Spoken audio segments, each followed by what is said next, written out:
Hello students, welcome to our YouTube channel the Manta.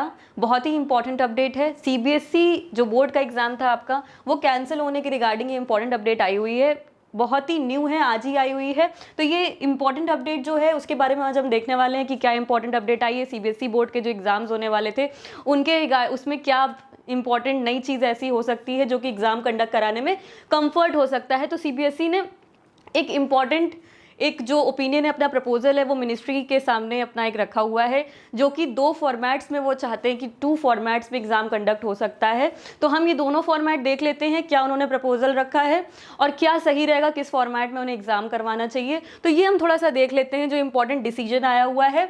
जैसे कि आपको पता है बच्चों कि आपके जो सीबीएसई बोर्ड में जो एग्ज़ाम्स होते थे, जो सीबीएसई बोर्ड का एग्ज़ाम होता था, उसमें आपके जो सब्जेक्ट्स होते थे 174 सब्जेक्ट्स आपके लमसम सीबीएसई करवाता था एग्जाम 174 सब्जेक्ट्स पे। तो 20 उसमें से मेजर होते हैं।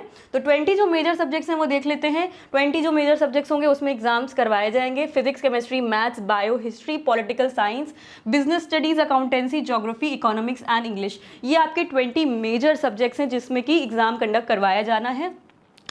और जो प्रपोजल रखा गया है, वो जो 2 फॉर्मेट्स में प्रपोजल रखा गया उसको हम थोड़ा सा समझ लेते हैं। जो पहला ऑप्शन रखा गया है उसमें ये कहा गया है कि जो आपका मेजर सब्जेक्ट्स हैं, जो कि आपके मेजर सब्जेक्ट्स हैं, वो आपके डेजिग्नेटेड जो आपके एग्जाम सेंटर्स हैं वहीं पे कंडक्ट करवाए जाएं। ठीक है, उसी में आपके जो मेजर सब्जेक्ट्स होंगे उसी के बेसिस में आपके जो माइनर सब्जेक्ट्स होंगे उसकी मार्किंग करवा दी जाएगी। तो ये इनका पहला जो ऑप्शन है वो उन्होंने प्रपोज किया है। सेकेंड जो उन्होंने फॉर्मेट प्रपोज किया है जिसमें कि उनको 45 डेज का समय चाहिए, उसमें जो उनका खुद का स्कूल है, जो स्कूल्स का अपना जो भी फैसिलिटीज़ है उसी में रहते हुए ये एग्ज़ाम कंडक्ट होगा। सेल्फ सेंटर्स लिखा हुआ है साफ साफ, रीड सेल्फ सेंटर्स, उसमें उसी में एग्ज़ाम्स कंडक्ट करवाए जाएंगे मेजर सब्जेक्ट्स के। तो मेजर सब्जेक्ट्स के ही एग्ज़ाम होने हैं, ये तो फॉर श्योर है। और कोशिश की जा रही है कि जो सेकेंड फॉर्मेट है उसको फॉलो किया जाए, क्योंकि वो उतने ही स्कूल्स को ज़्यादा अच्छे से सेफ समझ रहे हैं और उसी में एग्ज़ाम करवाया जाएगा तो सही रहेगा बच्चों के लिए। और बाकी देख लेते हैं सेकेंड जो फॉर्मेट है उसमें क्या क्या और चीज़ें इन्वॉल्व हैं। उसमें आपका जो पेपर होगा वो 3 घंटे का जो होता था वो 1.5 आवर्स का एग्ज़ाम होगा। 1.5 आवर का एग्ज़ाम होगा बच्चों, जो आपका सेकेंड फॉर्मेट है उसके बेसिस में अगर देखें। और बाकी जो क्वेश्चन पेपर अगर हम देखें तो ऑब्जेक्टिव और शॉर्ट क्वेश्चन होंगे, उसमें short answer question and objective. उसमें आपकी जो 1 एक आपका लैंग्वेज का होने वाला है एंड उसमें 3 आपके इलेक्टिव होंगे जो कि मेजर सब्जेक्ट्स में होंगे और 1 आपका लैंग्वेज बेस्ड रहेगा। मार्क्स जो आपके 5th और 6th सब्जेक्ट के रहेंगे वो आपके इलेक्टिव सब्जेक्ट्स के आधार पे उसमें एनालाइज करके उसमें मार्क्स दिए जाएंगे। तो ये आपका सेकंड फॉर्मेट कहता है।